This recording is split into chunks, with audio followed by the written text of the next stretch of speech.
Você já parou no meio do seu dia, talvez com as mãos no volante, preso no trânsito, ou encarando a tela do computador que parece te sugar a vida, e sentiu uma pergunta silenciosa brotar no fundo da sua alma? Qual é o verdadeiro sentido disso tudo? É uma pergunta que a gente geralmente empurra para o lado, abafada pelo barulho das nossas obrigações, das contas a pagar, da próxima meta a ser batida. Mas ela volta nos momentos de silêncio, na quietude da noite, revelando uma inquietação que nenhuma conquista parece curar. É a sensação de estar correndo em uma esteira, suando, se esforçando, mas sem nunca sair do lugar. Se essa sensação te visita, se essa pergunta ecoa em você, respire fundo. Você não está sozinho nessa busca e, mais importante, você não está perdido. Existe um livro inteiro nas Sagradas Escrituras dedicado a olhar essa exata questão nos olhos, sem medo e com uma honestidade brutal e libertadora. Essa batalha silenciosa contra a falta de sentido é exaustiva. Nós nos esforçamos, planejamos, conquistamos coisas que o mundo aplaude. A promoção, a casa nova, o reconhecimento. No entanto, a satisfação que essas vitórias trazem é assustadoramente breve, como fumaça que se dissipa entre os dedos no momento em que você pensa que a agarrou. E o que fica depois é um eco de vazio, uma ansiedade sutil, que nos sussurra que estamos perdendo algo essencial, mesmo sem saber o que é. Essa névoa de incerteza te impede de avançar com o coração leve, te rouba a alegria do presente. Mas, e se eu te dissesse que a resposta não está em correr mais rápido, mas em parar para entender a pista de corrida? Neste vídeo, vamos mergulhar na sabedoria profunda de Eclesiastes, para descobrir 3 lições que permanecem quando todo o resto parece em vão. Fique comigo, pois a terceira lição é a âncora que muda completamente a nossa perspectiva sobre todas as outras. E essa honestidade sobre a nossa busca nos leva diretamente à primeira e talvez mais contraintuitiva lição de Eclesiastes. A sabedoria não começa negando o vazio, mas o encarando de frente. O ponto de partida para a paz é a libertação que vem ao aceitar a vaidade da vida. Agora, essa palavra vaidade pode soar pessimista, mas a sua raiz hebraica, revel, significa algo muito mais poético. Vapor, sopro, névoa. O pregador de Eclesiastes não está dizendo que tudo é inútil, mas que a maior parte daquilo que nos causa ansiedade e nos tira o sono é transitório, passageiro, impossível de agarrar. É o reconhecimento de que o sucesso, a riqueza, o prazer e até mesmo a sabedoria humana, quando buscados como fins em si mesmos, são como um sopro num dia frio. Você vê por um instante, mas não consegue segurar. Entender isso não é um convite ao desespero, mas sim um convite para soltar o peso de tentar construir um legado em areia movediça. Para que isso se torne real, vamos trazer para o nosso dia a dia. Pense naquela promoção no trabalho que você perseguiu com todas as suas forças. Lembre-se das noites mal dormidas, do café da manhã engolido às pressas, do tempo com a família que foi sacrificado no altar da sua ambição. Você se desgasta, se estressa e finalmente alcança. A alegria chega, a euforia, os parabéns. Mas quanto tempo ela dura? Uma semana? Um mês? Logo, a nova posição se torna a nova rotina, o novo padrão, com novas pressões e uma nova meta já surgindo no horizonte para consumir seus pensamentos. Você tentou segurar a fumaça do sucesso e ela escapou. Aceitar que a promoção não iria te preencher de forma permanente não é fracasso, é libertação. Então pare por um instante. Respire fundo e se pergunte com honestidade: qual vapor você tem tentado segurar com toda a sua força ultimamente, causando mais ansiedade do que paz em seu coração? Quando paramos de correr desesperadamente atrás da fumaça, algo maravilhoso acontece. Nossos olhos se abrem para a substância que já está ao nosso redor. Isso nos conduz à segunda lição transformadora de Eclesiastes. O verdadeiro sentido não está escondido em um futuro distante, mas é encontrado como um dom divino no presente. O sábio nos diz que não há nada melhor para o homem do que alegrar-se e fazer o bem enquanto vive, e que o comer, O beber e o desfrutar do fruto de todo o seu trabalho é um dom de Deus. Perceba a profundidade disso. Em uma cultura que nos empurra para a próxima conquista, a palavra nos convida a encontrar Deus na simplicidade do agora. A alegria de uma refeição compartilhada, a satisfação de um trabalho bem feito, o calor do sol no rosto. Esses não são meros passatempos enquanto esperamos a vida de verdade começar. Eles são a própria vida de verdade, presentes sagrados oferecidos pelo Criador na nossa jornada. Imagine a diferença prática que isso faz. Pense em duas pessoas com o mesmo objetivo de comprar a casa dos sonhos.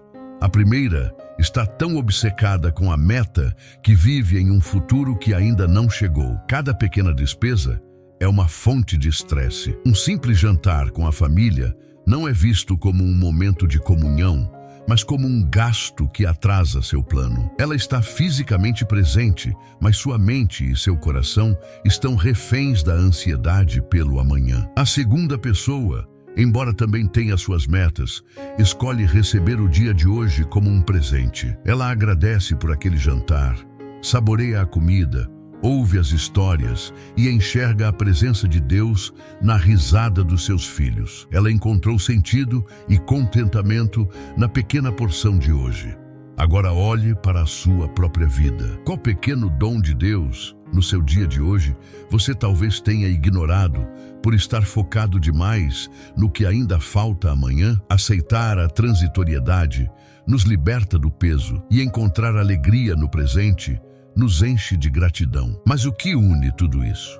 O que impede que essa filosofia se torne um mero conformismo ou uma busca vazia por prazeres momentâneos? Isso nos leva à terceira lição, a mais profunda, a grande conclusão do livro e a âncora que dá sentido a todo o vapor.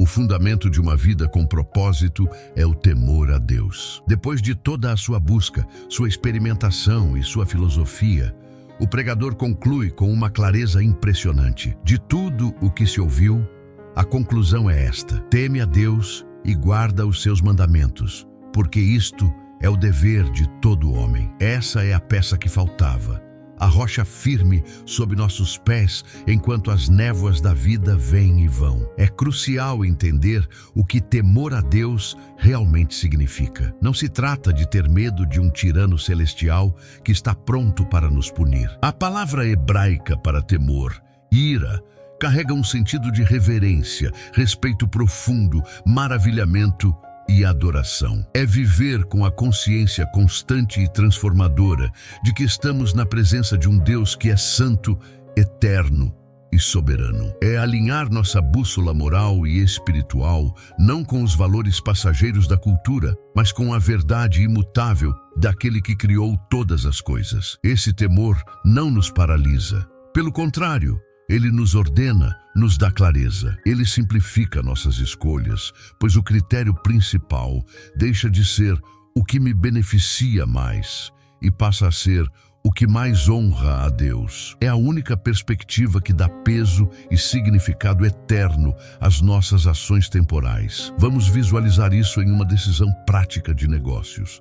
Imagine um empresário pressionado a aumentar os lucros. O caminho do mundo, o caminho do vapor, oferece uma solução rápida: cortar custos de forma antiética, talvez usando materiais de qualidade inferior ou explorando a mão de obra, para maximizar os ganhos imediatos. O resultado pode ser um gráfico de lucros que sobe, aplausos dos investidores, um sucesso que é visível, mas passageiro como a fumaça. Já o caminho do temor a Deus o leva a outra escolha. Ele opta por ser justo com seus funcionários, por entregar um produto de qualidade, por honrar seus fornecedores, confiando que a bênção de Deus e um legado de integridade valem mais do que o lucro fácil. Essa decisão, ancorada na rocha eterna, pode não gerar aplausos imediatos, mas constrói algo sólido e lhe concede uma paz que o dinheiro jamais poderia comprar. Essa escolha entre o reino de vapor e o reino de Deus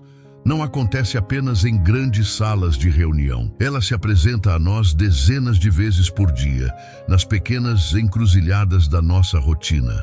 Acontece na forma como você responde a um motorista que te fecha no trânsito, na oportunidade de falar a verdade quando uma pequena mentira seria mais conveniente, na decisão de gastar seu tempo livre consumindo entretenimento vazio ou nutrindo seu espírito e servindo sua família. Cada escolha é um tijolo. Um tipo de tijolo constrói um castelo de areia impressionante por um momento, mas que a próxima onda levará embora. O outro tipo de tijolo, moldado pela reverência e obediência a Deus, constrói algo que ecoa na eternidade. Então, a pergunta final que Eclesiastes nos deixa é esta: as suas decisões diárias estão sendo tomadas para construir seu próprio pequeno reino de vapor ou para honrar o reino que permanece para sempre? Percebe então como a sabedoria de Eclesiastes, que à primeira vista parece pessimista, é na verdade um mapa completo para a verdadeira paz. É um processo de 3 passos divinamente inspirado. Primeiro, o livro nos dá a permissão para soltar, para aceitar que muito do que o mundo valoriza é passageiro como um sopro, libertando nossos ombros de um fardo que nunca fomos feitos para carregar. Em segundo lugar, com as mãos agora vazias e o coração mais leve, ele abre nossos olhos para encontrarmos a alegria e o propósito nos presentes simples de cada dia, revelando que Deus está na jornada e não apenas no destino. E finalmente, para que essa liberdade e essa alegria tenham um fundamento sólido, ele nos oferece a âncora, ancorar todo o nosso ser, nossas decisões e nossos afetos em Deus, a única realidade que nunca se dissipa. Uma lição não funciona sem a outra. Juntas, elas formam um caminho seguro através da névoa da vida. Por isso, quero que você termine este vídeo sentindo-se mais leve e não mais pesado. Eclesiastes não é um livro de desespero, é um convite divino à honestidade. É a permissão que Deus nos dá para chegarmos diante dele e dizermos: Pai, às vezes parece que nada disso faz sentido, e é nesse lugar de vulnerabilidade, nesse deserto de questionamentos, que encontramos a verdadeira paz. O sentido da vida não é uma grande coisa que nós precisamos construir com nosso próprio esforço, mas sim um presente que recebemos quando finalmente nos rendemos ao dono de toda a vida. E porque essa jornada é sempre melhor em comunidade, eu gostaria muito de ouvir você. Qual dessas 3 lições mais falou ao seu coração neste momento? A liberdade de soltar o vapor, a alegria de viver o presente ou a segurança de se ancorar em Deus? Compartilhe aqui nos comentários. Vamos conversar sobre isso. E se essa mensagem te ajudou, se inscreva no canal para continuarmos crescendo juntos.